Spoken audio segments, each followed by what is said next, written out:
Recently, I purchased a TRX 450R for $500. It was torn down to pieces and had been sitting in a barn for at least 10 years. An absolute wreck. We tore into this thing and found some major problems with the engine. It looked like it was run with no oil. Oh my gosh, does that stink? Of course, we found a bunch of other problems, which have all been fixed. All the parts have been powder coated. Bolts have new zinc coating. We've ordered a ton of performance parts. I completely rebuilt the engine and turned it into a 480cc big bore, and now it's time to get this thing together. In the last episode, we got most of this quad assembled, but the finishing touches are needed before we can fire this thing up. And that's exactly what we're gonna do in this episode. Let's see if we can get this thing started and take it for a ride. And make sure to watch till the end of the video to see some dramatic before and afters. If you enjoy the video in any way, shape, or form, please give the video a thumbs up and leave a comment in the comment section below. Let me know what you think of this build. Let's get this 450 finished. Okay guys, so this is how the 450 sits since the last video. I've done a couple things here. Now before I even get started, if you haven't seen how we got to this step, this is the second part of the finale video. So go back, watch the first video if you haven't seen it, because otherwise you're gonna be lost. And we don't want you to be lost. So anyways, I have done the exciting task of putting the wire harness in place, which, believe it or not, that was actually kind of a pain in the ass. This thing was kind of thrashed. There was some, here's a little spot that I missed actually. No chafing on the wires, but just that needs to be taped up there. But there was some interesting stuff, some cut and spliced wires. I don't know what they were thinking or if this quad even ran before it got torn down because this was a basket case. But I've been piecing that together. Everything is pretty much good to go. There's a couple things that I want to do, and that's actually what we're going to get started with. Now, as we're tearing into this wire harness, you may see some other things I got done in the meantime. Stuff like putting the radiator on, the radiator fan, the oil cooler, just little stuff like that that's really not that exciting to do. If I filmed all of the little stuff that goes into building one of these quads, the video would take absolutely forever. I want to do this next part with you guys though, because I think a lot of people come across the same scenario where they don't want the bulky kill switch with the light switches and stuff. So I went with this really, really simple momentary switch. It's an engine, just says engine stop on there. I also have a kill tether down here because I would like to actually race this quad at some point in time. And from what I understand, most racing associations, they require a kill tether. So these are relatively easy to wire in. They both do the same thing, essentially. They're both gonna ground out the engine. This one does it via this switch, and then this one, same thing, but just with a button.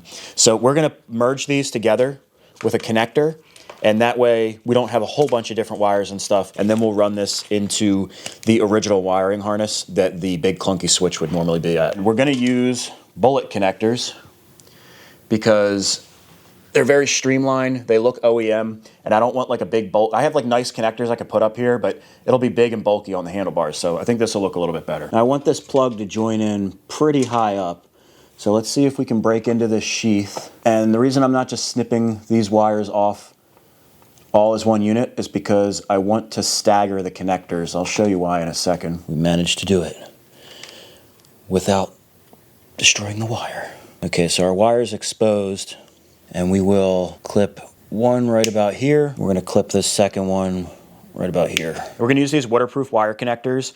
I like these because you don't have to do any soldering and they're very reliable. You crimp these in place and then you hit them with a heat gun and these will shrink, and there's also a glue in there and it completely seals the wire connection. These things are great. Now the only thing is they're kind of clunky, so that's why I staggered these so that we'll be able to run them like this instead of right next to each other, and there'd be a big bulge in the wire harness. Since we're trying to make this nice and compact, I'm gonna trim away some of the heat shrink on both sides.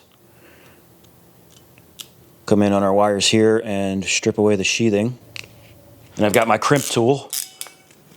I don't know why this thing is so satisfying to use. I remember when I worked in the emergency services industry, not the emergency services industry, but working on emergency services vehicles, one of the other technicians had this tool, and I was like, bro, I need this tool. Cramps it down like that, nice and good. Okay, and then you can see they're nice and staggered. Now the original connector that we just cut off, this is gonna be crimped right back in those, but the whole point of this is that we're gonna splice in second wires with a connector. So to get the wires for that, there is so much extra on that kill tether. I'm just gonna cut right from the end of these wires and utilize them, and we'll make the connector for this side. All right, now let's merge these together.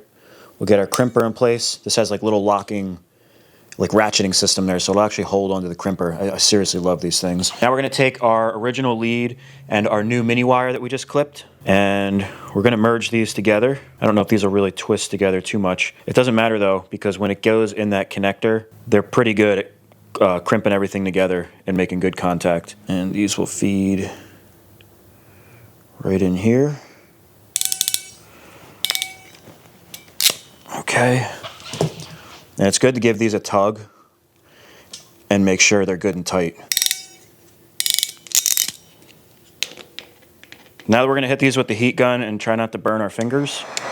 And you'll see that heat shrink takes a second here, but it's gonna shrink down. And sometimes you see some glue oozing out of it. It seals these really nice and tight, and they'll be nice and waterproof.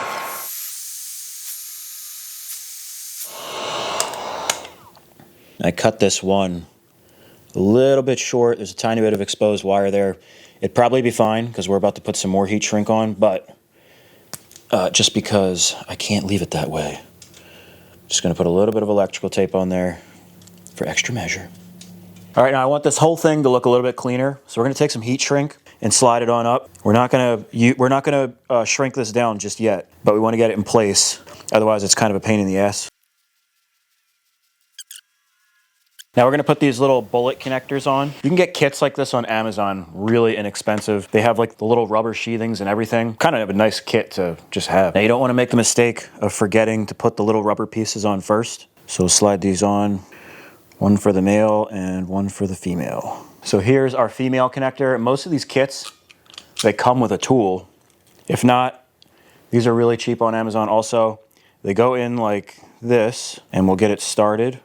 Like that, and then this will literally just slide in here, and you want to make sure the wire is up in that crimpable area, and then just squeeze on down, and you can see it's crimped in there. Just like with the other stuff, give it a tug, make sure it's good and snug, and then you take the rubber sheathing and pull it on up, and it kind of clips in place like that. That one's done. Now we'll take the male end, same thing, get it started in the crimper. All right, we'll make sure that wire is all the way in there and just crimp it on down.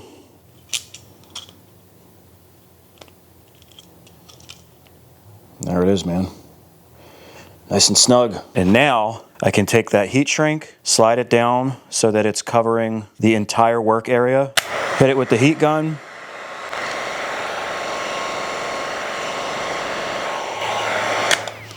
and there you have it, man. Nice OEM looking spliced in wires. And that should be good and waterproof. And then for this other side, just have to clip these off, put the same connectors on there, and we should be good to go. All right, let's see how we did here, boys. I ran these wires through the front right here, and now we can connect this into our brand new wire harness. Boom, clips in nice and easy. Do our second one. These didn't really have to be any particular way because it's just gonna ground the engine out. You could have these mixed up if it wouldn't really matter. So that's good and clean. And then we can button this up with some zip ties, and that should be nice and stealth. Run this one down into our ignition, which we're gonna work on this right now. Okay, so here is the switch that we're replacing, and these are the plugs. I believe this one is for the headlights. We don't have to worry about that. This one here has the button for the kill, which on this switch is this one here. I was gonna cut this connector off and utilize this, but then this is probably a good switch and we'd be ruining it. However, I have this ignition here. There was no key that came with this quad, so I actually bought a brand new ignition for it. So we're not gonna be utilizing this anyways. And the connector is the same as this clear one. So we can use this connector, plug it right into the factory harness, and we don't have to worry about ruining anything. And this is another kill tether that they had wired in here. It was just faded and everything. They're only like 25 bucks new, so I just figured we'd replace it. And you can see that's how they spliced it in with these chintzy ass connectors that are honestly the bane of the electrical industry, man. These things freaking suck. Just gonna cut this off.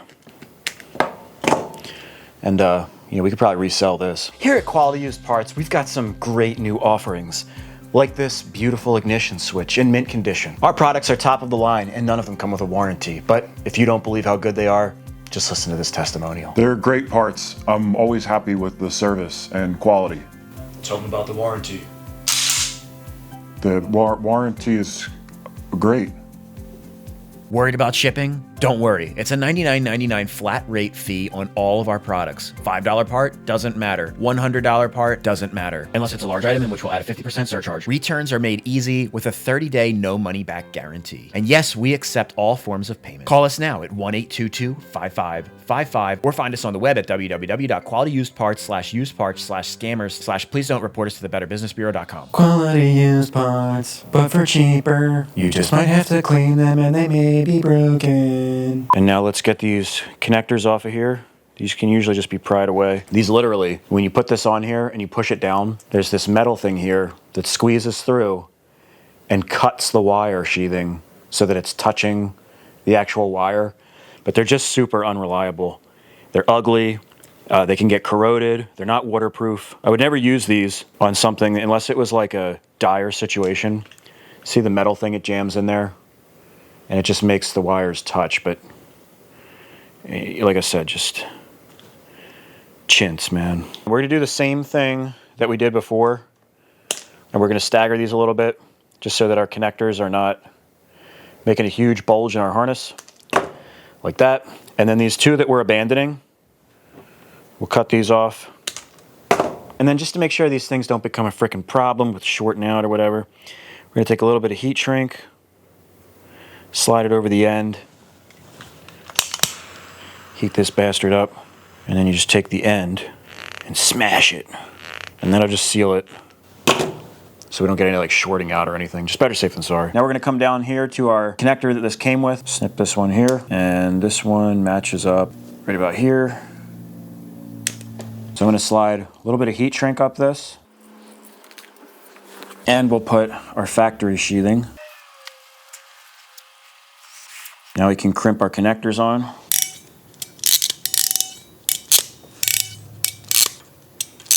You gotta be careful when you use the torch. These things burn really easy.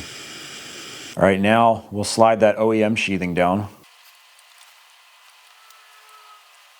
Okay, comes all the way down to the bottom like that. And then that little bit of heat shrink, I am going to put that over where they join. And that's just gonna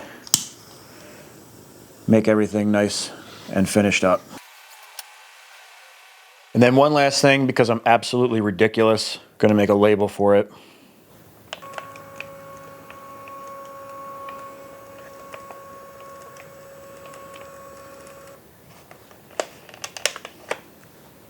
So now, if the next person that owns this is taking this apart or whatever, if they look at a wiring diagram, it's gonna be incorrect. So this way, they'll at least know what they're working with, even though they could just trace the wire back really easily. And I have to do this, okay? Just let me do it. And then I'm going to take a little bit of this truck light. This is a dielectric grease. This is going to keep the connectors a little bit more watertight. Dude, you have to have like freaking micro hands to do any of this shit. Gotcha, bitch. Then I'll just zip tie this up to the handlebar, and that should be really nice. And that, my friends, is how you spend an exorbitant amount of time and resources on wiring in a kill switch. But there is a saying that I really like, and it's how you do anything is how you do everything. So just keep that in mind when you're looking at a used machine. If somebody has hack wiring or something, or hack anything that they installed, and then they said they did a top end on the engine or something like that, they probably did hack work on the rest of the stuff too. So just think about that. It's just a good way to live your life. Anyways, I'm really just justifying spending a lot of time on that. All right, now, with the grace of God, we will have spark. I think I have everything hooked up properly. Let's see if we have spark, and then we'll test our kill switches and see if the kill switches work. Hopefully everything works. But you know. All right, now this could be difficult because the quad's gonna wanna move as I'm kicking, so I guess we'll just see what happens here. You're also right where my arm wants to go. Damn it. Oh, we got spark for sure. I don't know if you guys can see that. Plenty of spark. Hell yeah. All right, now let's pull our kill tether and see if we got spark. There's still spark. Or is it? Well, maybe there's not. Okay, it worked. No spark. All right. I don't know why it had spark on the first shot. Let's put it back in and just check, make sure the spark came back. Yep, okay. Now let's try the kill switch. I'm gonna hold that. No, it's weird. It's like the first kick has spark and then it stops. So it works. Okay, so we have spark. Now we need to get fuel. Now speaking of fuel, we've got a sweet ass FCR carburetor. Check this thing out, man. We've got a Kian FCR carburetor. There she is, baby. Flat CR. These things are supposed to seriously wake up the TRX, even without any mods, but with the mods that we have, this one is just gonna really wake her up. So it's not completely stock. This came from Oregon Coast Powersports. So Jeff does these custom and he sets them up for your build. So Jeff at OCP did the port work on the engine, and I told him all my specs and everything and what carburetor he would run with it. And this is what he said will work the best. And then he even put the jets in it that it should be either spot on or it'll at least be pretty close, which is really, really nice. It is a rebuilt carburetor. If you look at it, you can see there's some wear. He completely refurbishes these things, vapor blasts them. You can see the finish on it. He also welded on this adapter. You can see how clean that looks. And this is going to make it so that it matches up to the stock intake boot on the Airbox, and it should go straight up to the intake on the engine side also. So we shouldn't have any issues putting this thing on. It should be like factory fitment. And you can see he also replaced those crappy Phillips head screwdrivers with some Allen heads. All the hardware and stuff on this is replaced. Looks really good. Got brand new hoses on there and stuff. Basically a brand new unit. Now you can see on the inside, it's bored out a little bit. So I just was curious to see how big he made this one. And it comes out to about 43 millimeters. So we've got a 43 millimeter FCR carb. Now, if you guys are looking for port work, carburetor work, or other performance stuff on your TRX 450R, I highly recommend Jeff over at OCP. You guys recommended him, and so far, he's been absolutely great to work with. So let's get this carburetor on here. It should work with the factory cable. These FCRs, they're a dual cable setup, but you can run them with a single cable. Man, that's satisfying. Now, supposedly, this fits right in the factory carb boot. I imagine it might be a little bit tight. There it goes. It fits. Powersports Nation and Partzilla are both sponsors of the channel, and it's where I get most of my parts from. Partzilla.com is my go-to source for OEM parts. They've got online schematics that make finding the part you need easy. They've also got you covered when it comes to gear like helmets and boots, any kind of oils and lubricants that your machine might need. Partzilla has quick shipping, and all orders over $150 ship for free. Now, if I'm looking for parts for a side-by-side like this Can-Am or for a utility ATV like a Sportsman, my go-to spot is going to be powersportsnation.com. If you don't see what you're looking for on the powersportsnation.com website, make sure to call in and let them know, because they're constantly getting new parts in every week and they just might have what you need. All parts come with a warranty and every order ships for free. I've been using Partzilla.com and Powersports Nation for years, and I'm comfortable recommending them to you guys. If you're looking for a way to support me, the best way to do that is by using the companies that support what I do. Links to Powersportsnation.com and Partzilla.com will be in the description below, as well as any other companies that are helping out with this 450R project. All right, let's get back to the video. Now, before we put our Airbox on, we have to put this kit on right here. This is from Hauser Racing. It's an Airbox lowering kit. So I believe this will bolt. There's going to be little nutserts that go in here, which there are factory ones. I've just pulled them out. These are going to get replaced. They include this with the kit. It's like the same kind of bolt. It just has like a hex side so you can grip onto it with a wrench. I guess so that way you can really tighten these down. You see it pops through like that. And then we'll bolt this on here. And you can see, basically, I believe actually it goes, I think it goes this way. So this will go on like so, and it takes the mounting locations from here and here and moves them. Oh wait, this is a raising kit, isn't it? I think it goes this way actually. So we put it on this way. This will raise the Airbox up. You can see in the front, maybe like 1.5 inches, and in the back, it's maybe 3/4 of an inch, and that's gonna give us clearance for our rear shock since we went long travel. So on the inside, I wanted to show you these original nutserts, I guess you could call them, that come from the factory. Man, I was trying to push these things through with a screwdriver and everything, and they are just, they're freaking tough, man. So I got a pair of channel locks. This was the way I found is the easiest.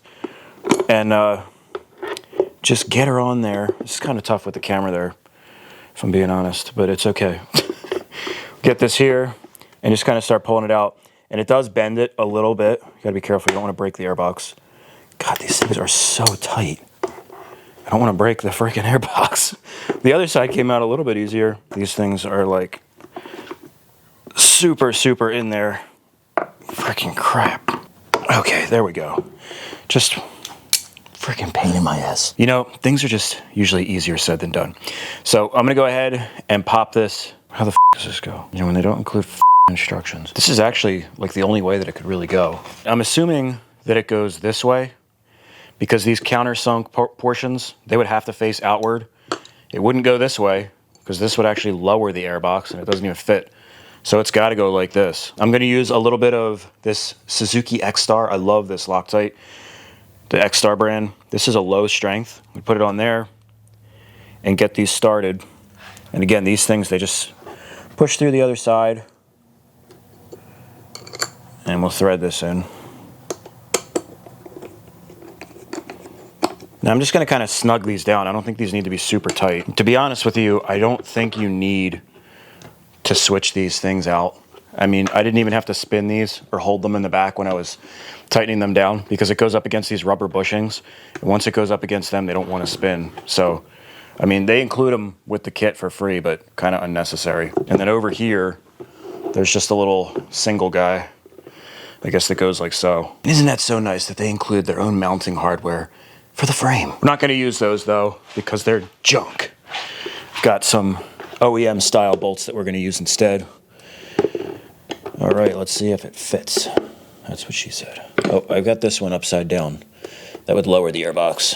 Let's just spin that.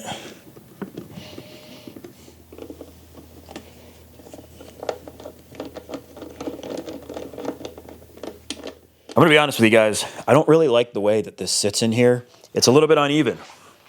In the back, if you look at it, I mean, pretty hard to tell, but it's tweaked just a little bit. Like this side, it brought it up a little bit higher than this side, which, I mean, dude, come on.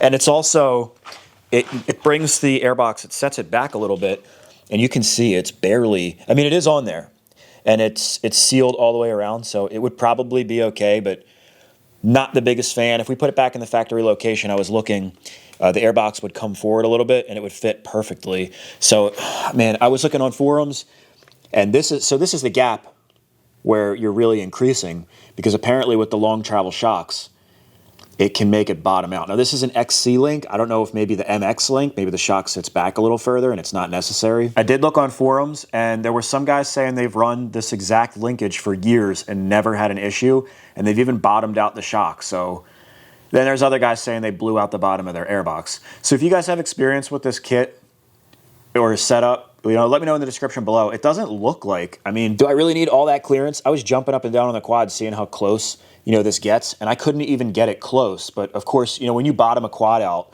off of a big jump or something, you don't even realize how much this stuff compresses. That's a for later problem though, because we're at the point now where we can start this thing up. All we need to do is put oil and gas in it, and that's more important. I noticed an oil drip from the bottom of the engine, just like literally 1 or 2 drips. So I just wanted to look at this really quick, and I noticed I never tightened our drain bolt down. So that is hopefully where that's coming from, and not the center cases, because, you know, that would suck. Yeah, this wasn't tight at all. All right. No leaks. We don't want no leaks. I also want to tighten up our skid plate while we're down here. I hadn't done this before because just kind of a pain in the ass getting to these. All right, let's get some oil in this old gal. We're using the rock solid standard AMSOIL synthetic 10W40.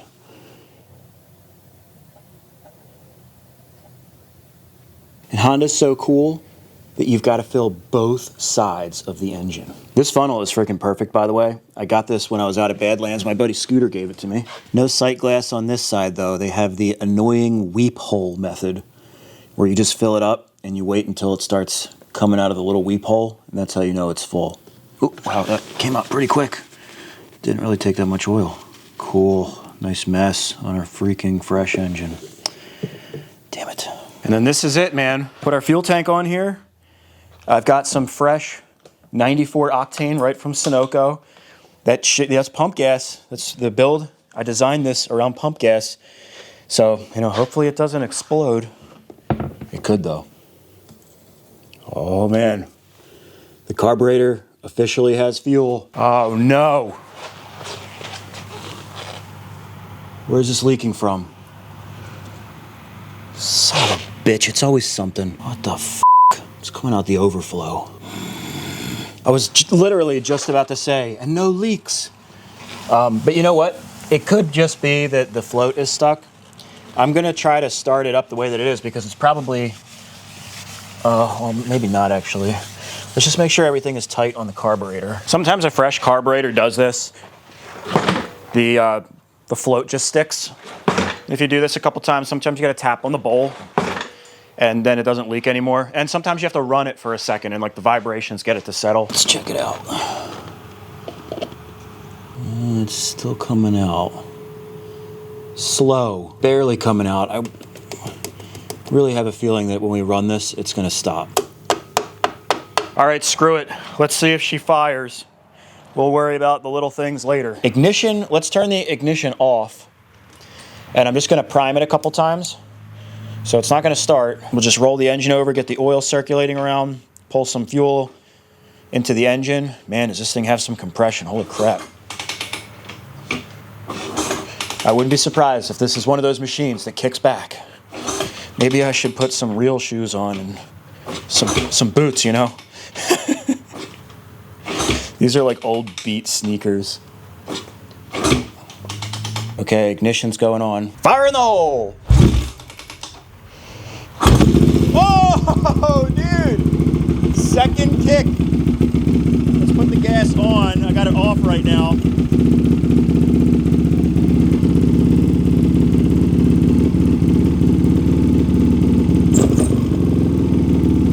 Oh, she liked those vibrations. It's not leaking anymore. Sometimes that's all it takes. All right, let's see if our kill switch works. Oh, yeah, dude. All right, man, we don't have any coolant in there, so we can't let it run. But it runs, man. Hell yeah! We did it. Sounds pretty good, too. Oh, man, it sounds really good. Let's get some coolant in this thing before we forget, because I have done that before. It's just one of those things you probably don't want to forget. Using the good old engine ice. And it's all about finishing touches, man. Got a brand new OEM Honda radiator cap. Fresh from Partzilla.com. Something about OEM parts, man. I just love them. If they would freaking fit. Fits just like brand new. I got this airbox figured out. I just didn't like the way that this Hauser one fit on there. So what I did is I literally mocked this up. I put it on there and pushed this all the way up on the carburetor so that it was seated where it needs to be, measured up where the holes need to be, and I just drilled and put the existing OEM rubber grommets about, I don't know, it's like an inch lower. They're different on both sides because of the angle of the subframe. So you have to put it in there and mock it up. Then here's this one, and the one in the back would have actually been below down here. So what I did is in that existing hole, I put a little stud right here, and I just put a little piece of tubing, rubber tubing on top, and the airbox actually rests on that. This fits in here really nicely now. Goes all the way up on our boot, and you can see it raised it up a solid, maybe like an inch, inch and a quarter right there. I'll just have to throw my bolts in here, but you can see they line up nicely. Same thing on this side. And then back here, where that stud is, it just rests right on the airbox. So that should be good and solid, and now it sits nice and flush. It doesn't look weird, and we're nice and high on that carburetor intake. And then the abandoned holes, I ordered a plug kit, so we'll be able to plug those. This one up here too, and over here. And once they're plugged up, it should be good to go. Even though it's an open airbox setup, I mean, do we really need, is plugging those really gonna make much of a difference? Probably not, but I'm still gonna plug them. So this Hauser Airbox riser kit is probably gonna get sent back. I'm not bashing the product or anything, but I just think it's cleaner to do it this way. If you're willing to drill holes in your airbox, I really don't think it's necessary to get this. The only benefit that you would get with this kit is that when you put this on, you have the ability to remove it and the airbox is untouched. But realistically speaking, I mean, personally, I just don't think it's worth it. Coolant, full. Oil, full. We are basically done building this quad. As far as the actual assembly goes and everything, there's really nothing more to do. I need to put the air filter on here, and then just little stuff. I've got the little like bubble thing that goes here. There's a little tube that comes out here, and just some other odds and ends. I have to do the alignment on the front end as far as the tie rods go, and then we just got to put the plastics on. And I'm gonna drill some custom holes in the side of our fender to mount the key, because I do have the key ignition, and this would typically go up in the little cluster thing that goes onto, you know, your risers, but unfortunately we don't have that anymore. So I'm going to customize that, just tidy up the wire harness, and I'm trying to think if there's anything else that we really need to do. Probably gonna have to tune up the carburetor a little bit. I'm gonna do all that stuff on my own, and then we're gonna hop on this thing, and I wanna feel what this Recluse Radius CX 4.0 clutch feels like. Let's do it.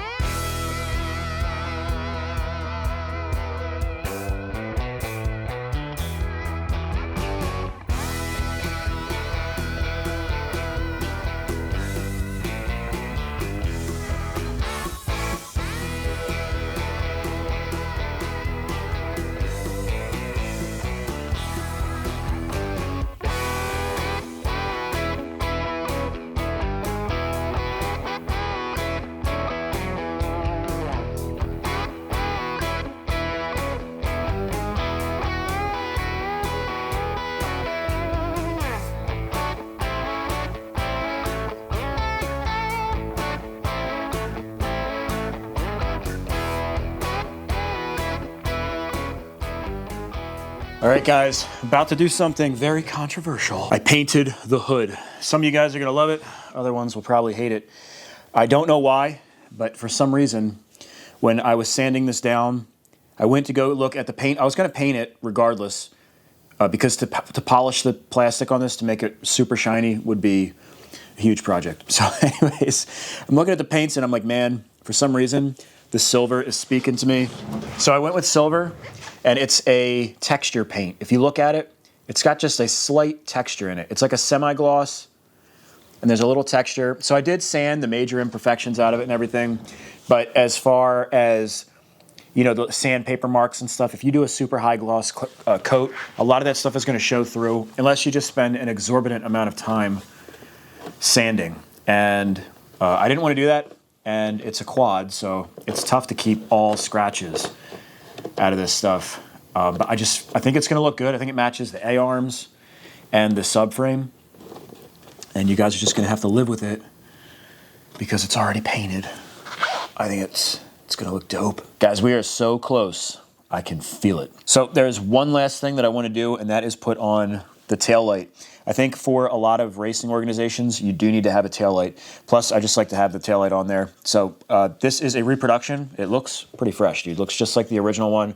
Has the original connector and everything. So we don't have the original hangers that come on the grab bar since we've got our aftermarket Hauser drop grab bar on here. So I'd like to hang this right about here. I don't want it to be any further back or anything, because when you get into the area of, like if you're putting your foot on the grab bar or something like that, you end up kicking the light, and you don't want it too low that the swing arm's gonna hit it. So I think right about here should be good. And I've got a piece of aluminum bar stock. I think if we go across here, we can put some nutserts right into the plastics, make a bracket that bolts right into the plastics, and we'll bend this up so that we can mount the tail light right to our bracket, and that should be pretty OEM looking. All right, first thing we got to do is mark where we want to cut our bar stock. So I'm going to try to make this thing as streamlined as possible.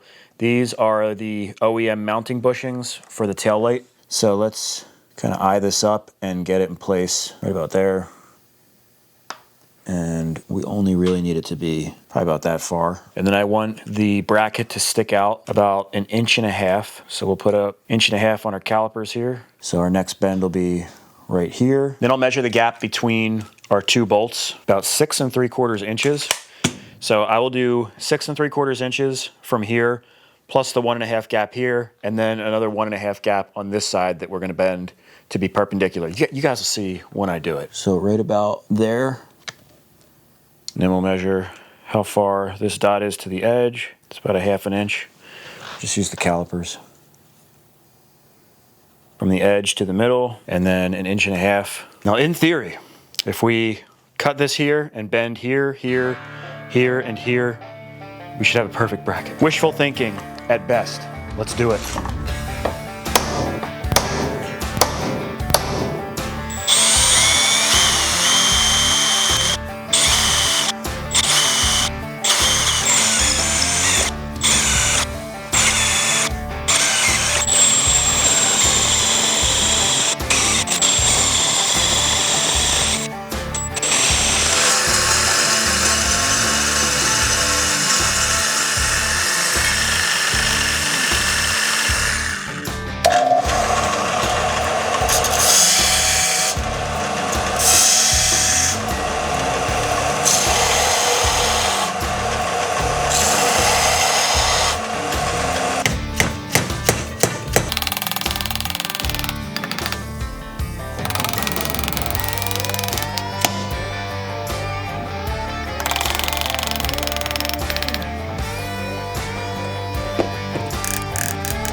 And this is the secret sauce to making this easy to take on and off.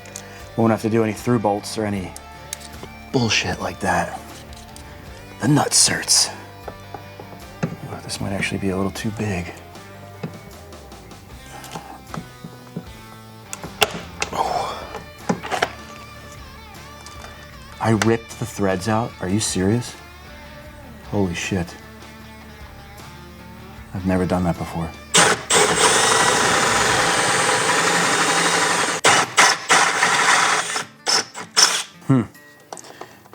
This really, I can't believe this is happening. Wow.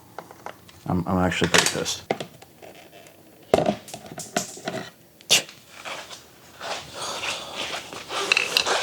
I don't know if that's salvageable. Son of a bitch. I mean, of course we can do a through bolt, but oh man, that actually really pisses me off. The only thing we could do is upsize it to like a huge fucking. That's what I'm gonna have to do. I'm gonna have to fucking upsize it. Stupid. I'm actually getting really annoyed right now because it's after 9 o'clock and I've been working over 12 hours because tomorrow I have to go to Maryland for some life stuff. But you know, that's just life. So I've been trying to rush to get this done tonight, and yeah, it's just never fun when you rush. Just kidding. It's better to rush. The key really is to work so long that you actually start working backwards because you're so shot.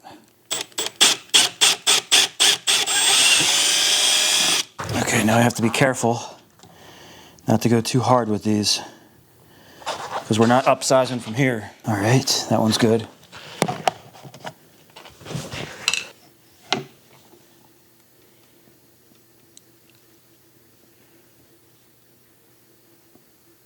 And that one's good. M8s, man. That's gonna be a really strong tailgate bracket. Ugh.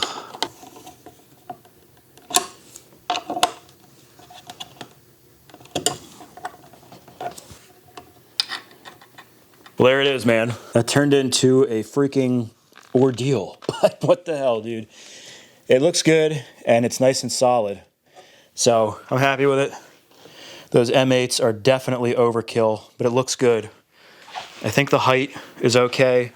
If you come down low, it's like just below that grab bar. It's probably about where the factory hang location is. So it's good. It won't get hit by the swing arm, and I'm happy with it. I think it's time to pack it in for the night, and first thing in the morning, we're riding this 450.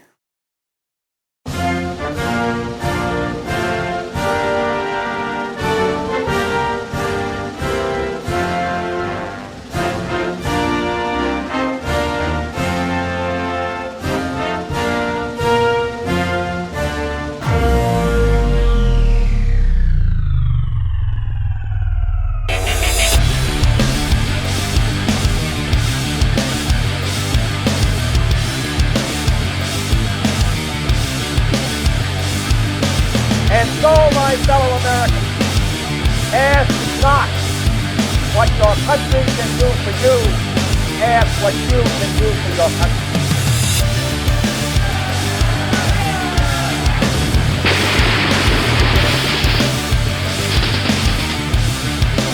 Always remember, others may hate you. Those who hate you don't win unless you hate them. And then you destroy yourself.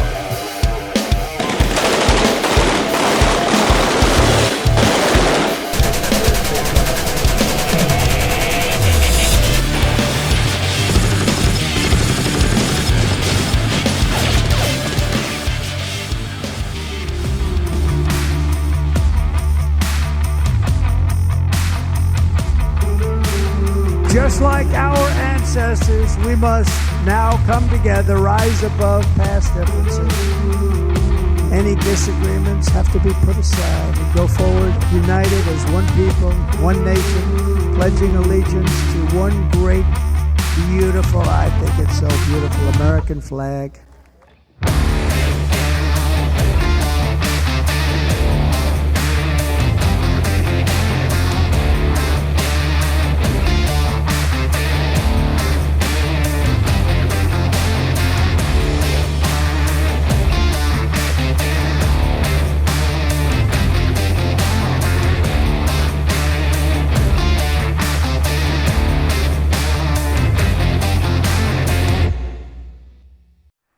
right, let's get this party started. Woo-wee! Oh my God. This thing is not quiet. Oh my gosh. I mean, it is in the garage, but my God, I don't think we're not dealing with a quiet machine here. Oh my gosh. Let's get it out of here. Clutch feels smooth. Man. Still warming up, but my gosh, does that have a bark. My hopes of having a mildly quiet machine are, they've been shattered, to say the least. I mean, it sounds like a 450 does, for sure. Still breaking in. We have, I don't know if you guys can see the hour meter under there. It still says 0.1, so completely not broken in. There we go.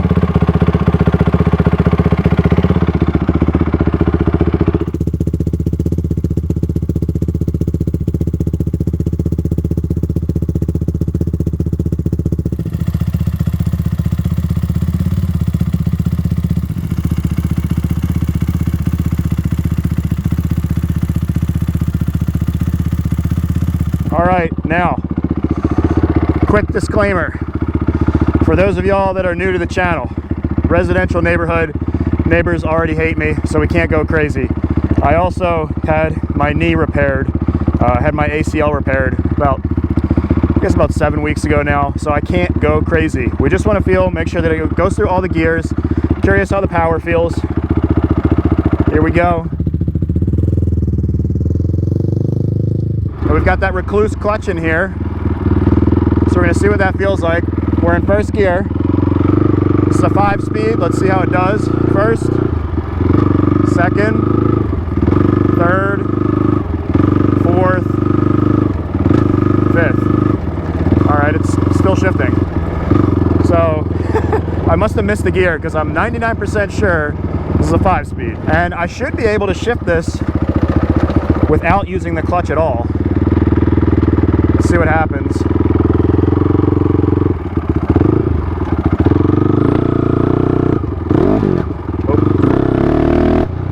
Now apparently there's some tuning that might need to be done with the clutch. So there's a break-in period and it might need to be tuned. So taking that into account as I ride this. Oh, dude. The roll-on power is there, that's for sure.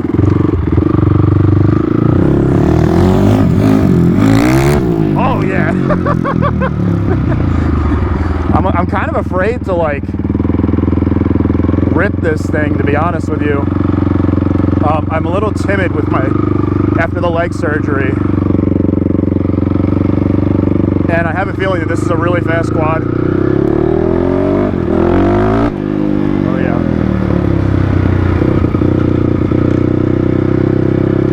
She hates me. So we should be able to, we have normal clutch function, and we should be able to idle in first gear without stalling. Let's see if we can just, that's pretty cool. So it's like a semi-clutch. I'm not gonna lie, that's pretty dope. And we can hold the clutch in, like I think we can pop the clutch, which I'm not gonna do that just yet, but we know that the recluse works. We won't stall out, so really, really good for rocks and rough terrain and stuff like that. What a weird feeling. So I guess I actually wouldn't have to use the clutch at all.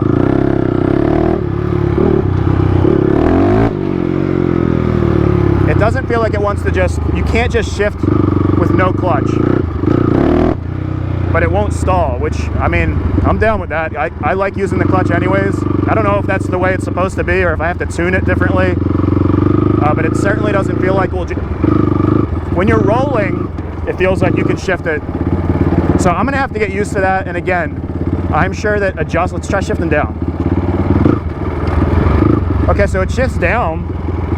Basically, it's a semi-clutch. And maybe we'll try popping the clutch here in a second after this person goes by. All right, so downshift. Oh my gosh, what a weird feeling. I'm shifting with no clutch on a TRX 450R.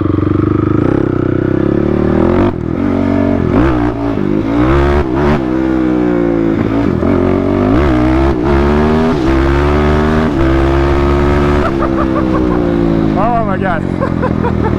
I gotta chill out. The front end comes up like super easy. Power feels great. So this actually has that forward rake. I'm just thinking about this right now.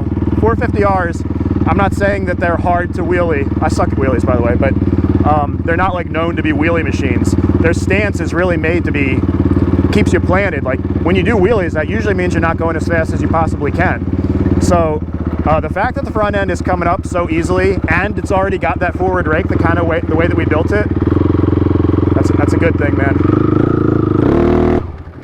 Whoa, oh no. What happened? But we can't do a rolling start because of the recluse clutch. So I think we just stalled out there. I hope, anyways. What if we just blew it up?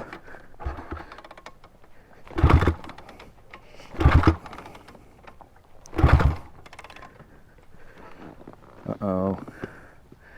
Uh-oh, Biscotio. Let's make sure we're getting fuel. Compression feels fine. Make sure we didn't pull a kill tether or anything.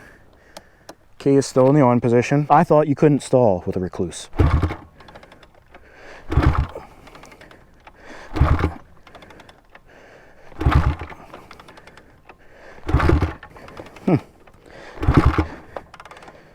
All right, well, I'm gonna push this back because once I start riding, unfortunately, pretty common that somebody calls the cops, and I don't want to be in the street with this thing when they come flying around. The good old walk of shame. No. I'm sure it's something silly. You know, it's really tough on the first rides because you want to push the machine really hard, but you really shouldn't. Basically what we did today, short of this little stall out, it's kind of all that I was trying to do. Just make sure that it runs through the gears and everything. And then you go back and you do all your dialing up. Make sure you didn't like leave an axle nut loose or something. Oh, what the heck. All right, let's push it to safety. Whew. I don't know if we had a loose connector or something. Oh man. Well, the one ability that you do lose that kind of sucks is the ability to push start when you have the recluse. It should just fire right up though. Like something doesn't seem to be right. Oh, what the hell. Okay guys, I went inside, had a little bit of food, did a little factory reset, let the bike cool off. Now check this out.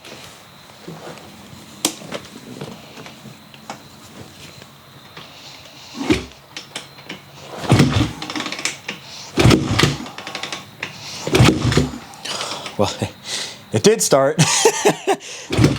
What the fuck? Oh, gotta turn the gas on, damn it.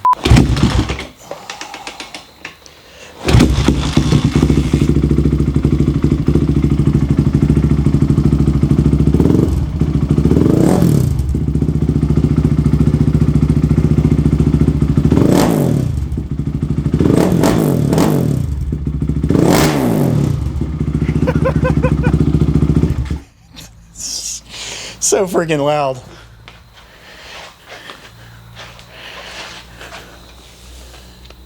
The hell is this? I honestly have no freaking clue if this was something vibrated loose that I forgot to tighten, or it's possible that this is just a bolt laying on the ground.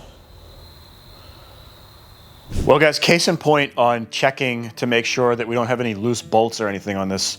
I have no idea if that bolt actually came from this or not, but it's definitely worth looking over the freaking quad and, you know, just making sure that like the brake calipers are tight. Anyways, I've clearly got some dialing in to do with this thing. I want to make sure that the Recluse clutch is dialed in. This is my first go around with one of those, and after talking with Recluse, they did say that there's a break-in period and that you typically do have to go back in and readjust it. So it felt like it was working, but just kind of felt a little weird. Maybe that's just because I'm not used to it. I don't know.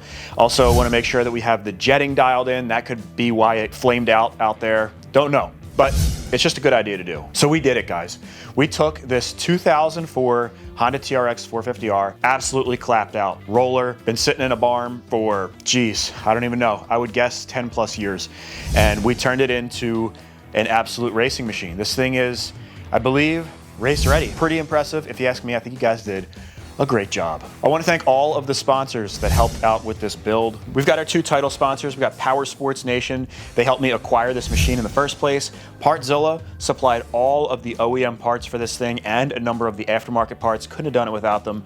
Bonehead Performance did all of the powder coating and all of the Cerakoting on this build. They do excellent work.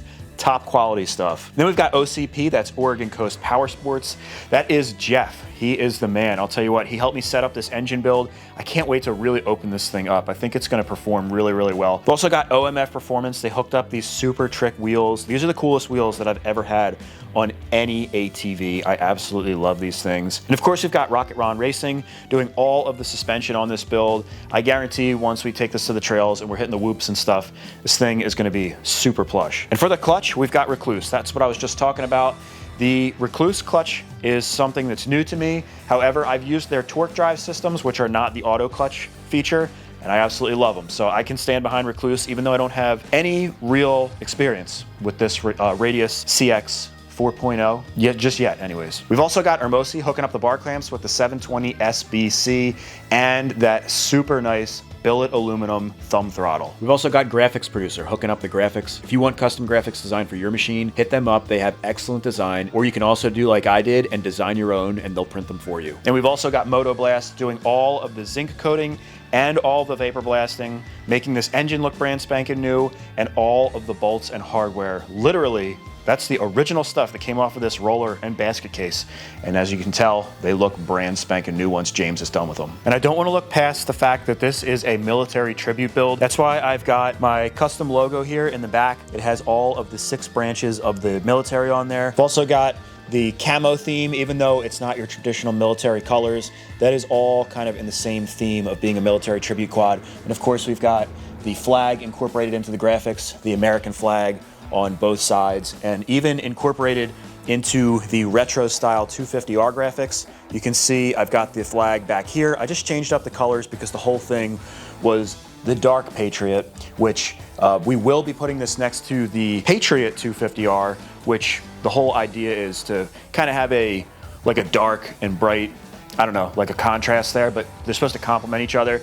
And then also in here, forgot the kicker, I've got a little American flag in there also. Just little touches that I wanted to do to this to kind of give it that patriotic theme and really say thank you to all of the military service out there that has served and is currently serving. Right now the country is in a weird state. I'm sure you guys have seen the stuff going on, and power sports is kind of, in my opinion, one of those things that brings us all back down to reality and grounds everybody, and we can kind of forget about all of the busyness of what's going on in the world. And hopefully, watching this build and everything has helped you guys with your day-to-day life and just getting away from the everyday grind, man, because it can be rough, man. It really can. And I also want to thank you guys for watching this series and for following along. I cannot do these builds without you guys watching my videos, so I appreciate every single one of you guys. If you enjoyed the video in any way, shape, or form, please give me a thumbs up. That helps me out tremendously. Consider leaving a comment on the video. That helps out a lot too. And also consider subscribing for more content like this. A lot of people ask me